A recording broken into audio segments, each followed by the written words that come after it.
I filmed an episode of Jubilee in which I made the following point. Government is, captured by special interest lobby groups that lobby on behalf of their constituents, corporations, and they write the tax code. And the tax code is written in a way that benefits corporations and it disadvantages working class people. And the very fact that you can tax an income, for instance, and not tax what they call unrealized gains is a great injustice in our society. But then So you yes. take a loan against it and then Yeah, profit from the loan. You can buy Twitter off of your, with a leverage buyout by using your unrealized gains as collateral. But when it comes time to tax those unrealized gains, oh, sorry, they're unrealized. You don't have it. It's not actually material. So to be clear, my point is that there is no tax on the wealthiest 1%, and the wealthiest 1% don't pay their fair share. I then noticed that Jubilee attempted to fact check my point by showing this a few frames later. According to the Tax Foundation, the top 1% annual income over $663,000 paid an average income tax rate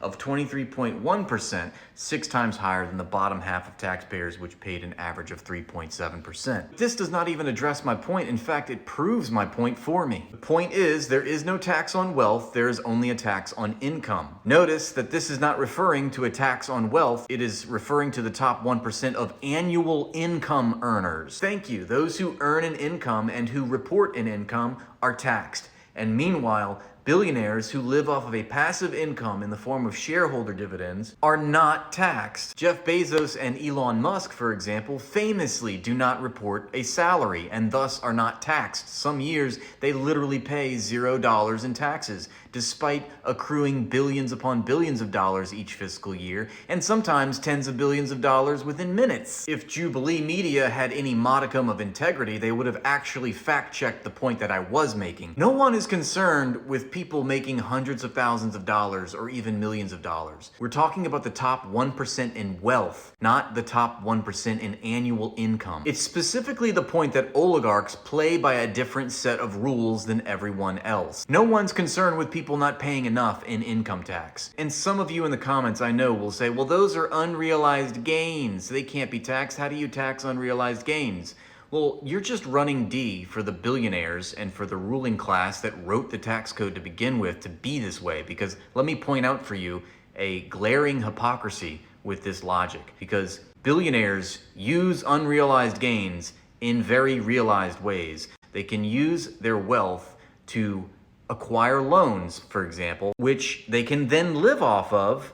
And remember, loans from a bank are not taxed, so they're basically avoiding taxes altogether by using their passive income, their unrealized gains, in very realized ways. But yet, when it comes to tax them, they don't have the money because it's unrealized. How convenient. We saw this most recently, most famously with Elon Musk. He's not taxed on his enormous, vast fortune of hundreds of billions of dollars, and yet he can use that vast fortune as collateral to acquire loans from financial institutions so that he can purchase Twitter. Let's actually take a look at the statistics, data, and information that speaks to the point that I was actually making, which is very well documented and not exactly a secret. Here is an article published by Oxfam which references multiple sources concerning the topic of a wealth tax, including the White House. According to a 2021 White House study, the wealthiest 400 billionaire families in the U.S. paid an average federal individual tax rate of just 8.2%.